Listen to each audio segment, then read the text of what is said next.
Right. The University of California at Berkeley is said to be bracing, that's the quote, bracing for conservative speaker Ben Shapiro's upcoming appearance at their campus. The university announcing free counseling for those who feel threatened by Ben Shapiro's visit. The LA Times publishing an article many are comparing to hurricane preparations. And the question is, have you satisfied your deductible, or do you have to pay out the money should you need the counseling? Ben Shapiro joins us now. He's the editor-in-chief of the Daily Wire, syndicated columnist and host of the Ben Shapiro Show. Ben, what is it about what you say that forces children to run for counseling? Well, I mean, first of all, look at me. I'm just pure physical intimidation. You're scary. I mean, that's why I'm doing this, very so. scary. It just shows. It just shows, Ben, how much they need you there. I mean, these kids are going to counseling. It's like, grow up, get some thick skin. You need to be there speaking and teach them a thing or two. Well, I mean, as I've said before, if you feel like you need counseling for my speech, you probably need psychiatric help in some way. So I guess that's appropriate.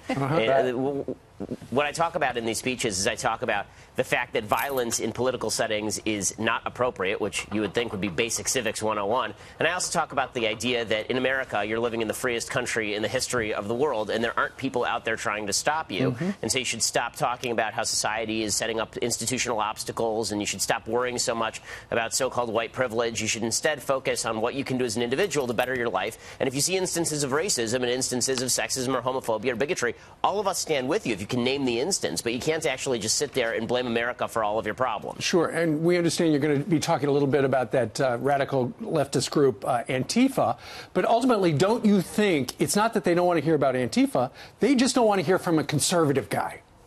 Yeah, that's exactly right. One of the things that's been really shocking, and I think it's one of the reasons why you're seeing even some folks on the left who are disconcerted by this, is that Antifa and the hard left are calling me a white supremacist, right? I mean, I'm an Orthodox Jew who was literally the #1 target of the so-called alt-right white supremacists in 2016, according to the Anti-Defamation League. They're saying that, you know, I was some sort of part of the Trump fascist regime. First of all, Trump is not a fascist, but beyond that, you know, the notion that I am a part of the Trump administration is absurd. I actually didn't vote for Trump or Hillary in the last election cycle, but it just shows you how far the left is off base when they decide that everybody who is to the right of Bernie Sanders must be a fascistic threat to the United States wearing Nazi uniforms. And of course, Jill Stein was happy to get your support, Ben, so that's what you're saying. Hey, Ben, God forbid. Why do you even want to speak to this group? If they feel this way about you, why go?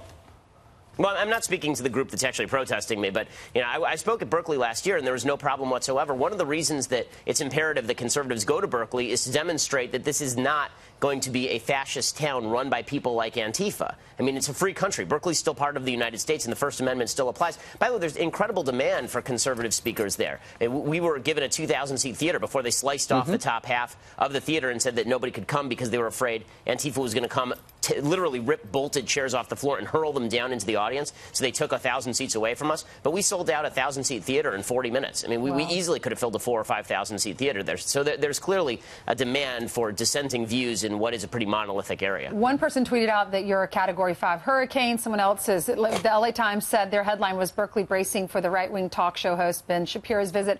And then this was in the campus newspaper, the Berkeley newspaper. It said, we are deeply concerned about the impact some speakers may have on individuals' sense of safety and belonging. No one should be made to feel threatened or harassed. Support services are being offered and encouraged. You mentioned all the violence. I want to get your reaction about that. And if you are expecting violence, why do you want to put yourself in the middle of that?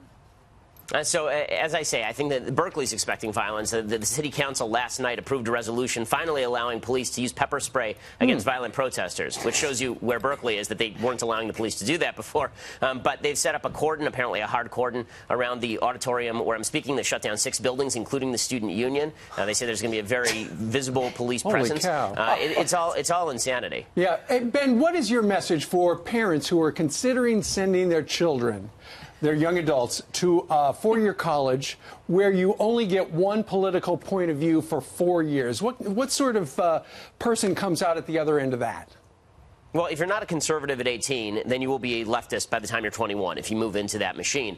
I've always said that it's a good testing ground for conservative ideas. I think the people who are really disadvantaged by the leftism of universities are people in the middle and people on the left, because they never hear a dissenting point of view. But if you're on the right, like I was, I mean, I went to UCLA and I was right-wing, and I went to Harvard Law and I was right-wing. I always thought that it was a neat thing, actually. I got to test out my ideas and test them against the best the left had to offer. The problem is that if you're on the left, you never hear anybody with a differing point of view, and so you come up with this notion that's been imbibed wholesale by the Democratic Party that everybody on the right, because you've never heard a right-wing argument, everybody on the right must be a Nazi, and Nazis are worth punching. Right. Unbelievable. Ben Shapiro, the human hurricane, the tornado that is, the natural disaster that may be. Thanks so much for joining us. Hey, thanks a lot. Thanks, Good luck. Ben. Stay safe. Yeah, good luck.